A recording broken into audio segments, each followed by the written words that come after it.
Perkenalkan, saya Astawa, umur 25 tahun, Siapa namanya? dari Bali.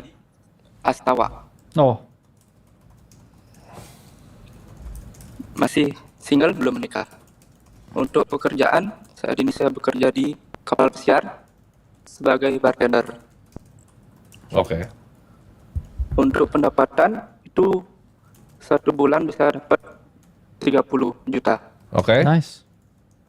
Tapi itu kan sistemnya kontrak ya, jadi setiap kerjanya itu cuma 8 bulan aja setahun. Oke. Terus untuk pengeluaran itu saya ngirim biasanya ke rumah sekitar 5 juta normalnya. Tapi kalau ada kebutuhan mendesak ya mungkin 10 juta. Jadi untuk kekuatan investasi sekarang di sekitar 20 juta sampai 25 juta per bulan. Ya. Untuk utang nggak ada, udah kelar semua. Ya. Dan untuk portofolio saat ini saya cuma megang cash saja sekitar 250 juta. Oke. Nah, untuk rencana saya ke depannya nih, rencana kan tahun depan nih mau buat kos-kosan.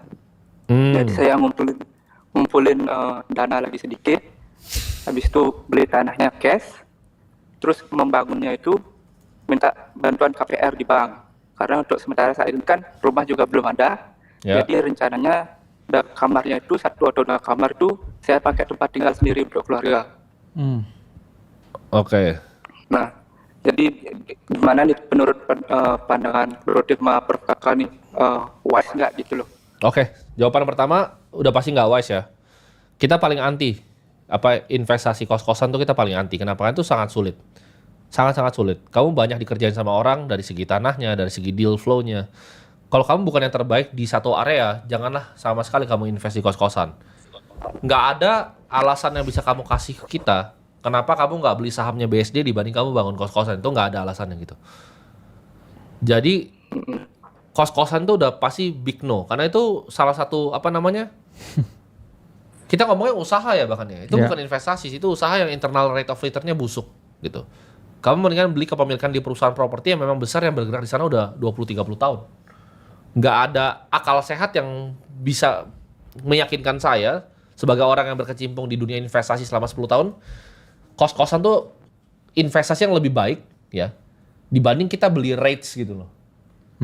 Real Estate Investment Trust atau kita beli misalnya sahamnya BSD atau Sumarekon, nggak ada alasan konkret gitu kenapa harus bangun kos-kosan. Jadi jawabannya, kamu kan punya cash 250 juta ini, ya kan?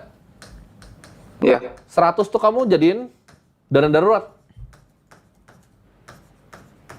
Kamu tahu dari DPU nih. Ini nggak boleh kamu sentuh nih. Ini kalau kamu kenapa-napa, ya kan? 150 kamu investasi. Coba misalnya saya tanya kamu mendingan punya bank BCA, ya, atau kamu punya kos-kosan? Bang BCA sih. Ya, terus kenapa 150-nya mau ditaruh ke kos-kosan, terus kamu ngambil hutang yang kamu nggak perlu? Untuk kamar yang kamu nggak perlu di tempat yang nanti kamu kepusingan ngurusnya. Kamu kan kerja bahkan di kapal pesiar, bahkan mungkin teleponnya keresak-resok nih. Kamu nggak bisa ngawasin itu kan, kamu nggak punya orang, kamu nggak punya kemampuan bahkan untuk gaji orang untuk manage kos-kosan kamu.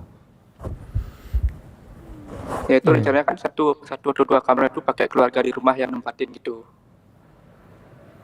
Kenapa harus di kos-kosan kamu? Berarti bukan kos-kosan dong, itu mau bangunin keluarga rumah, itu beda tuh. Beda lagi konsepnya itu. Iya. Kalau kamu Oke, mau oke. bantu keluarga aja, jangan digabungin sama kayak investasi sama bisnis gitu. Karena itu dua hal yang sangat berbeda. Jadi ketika kamu Siap. mau desain ya 150 jutanya untuk apa? Nggak usah kos-kosan deh. Kalau kamu bisa yieldingin 5%, 6%, kamu bisa taruh di government bonds kan, 150-nya. Itu masih ada capital loh 150, nggak nyangkut. Kamu taruh kos-kosan nyangkut loh itu duitnya.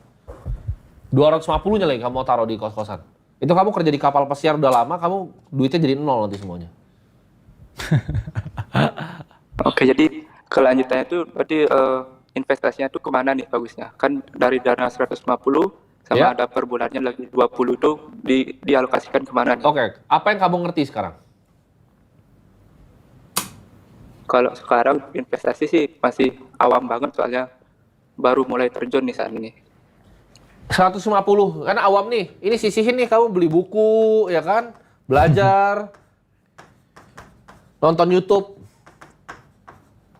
Nah, udah tahu apa? Ini kamu habisin nih, misal 5 juta nih buat beli buku sampai banyak gitu kan? Ya. Jadi 145. Nah, baru investasi. Karena banyak yang nggak paham bro konsep ini. Ketika kalian tuh nggak mau investasi di ilmu, ya 150 juta ya tadi kalau masuk kos-kosan jadi 0 nih. Gitu. Jadi kamu harus investasi di ilmu kamu dulu kalau kamu jawabannya kamu belum tahu apa-apa. Gitu. Kayak misalnya tadi yang sebelum-sebelumnya ya kan, Ya. tadi ada yang bilang dia member di Akademi Kripto. Dia mungkin keluarin duit misalnya let's say 17 juta, bro. Yes. Tapi dengan portofolio yang dia punya, akhirnya dia tahu tuh kenapa dia masukin di MSCI World, dia masukin di S&P 500. Ya. Oh, Bitcoin itu berapa, volatility itu apa. Ngomongnya udah lebih enak kan? Pasti. Dan dia dapat duit return lebih besar gitu, berkali-kali lipat At gitu. least ya have idea tentang apa yang sedang dia lakuin dan dia mau lakuin. Jadi Betul. kan tahu tujuannya. Kalau kamu begini, ya sebenarnya kamu aja juga masih ragu kan dengan idenya kos-kosan itu kan. Iya. Jadi gini, kalau kos-kosan tuh udah pasti dicoret itu nggak akan pernah kita ajarin ke siapapun gitu. Itu cara paling cepat untuk kamu bakarin duit. Jadi kamu jangan main seperti itu. Kecuali kamu memang jago sekali lah. Kamu jago sekali, kamu tahu betul daerahnya, Ya. kamu bisa samperin tempatnya gitu.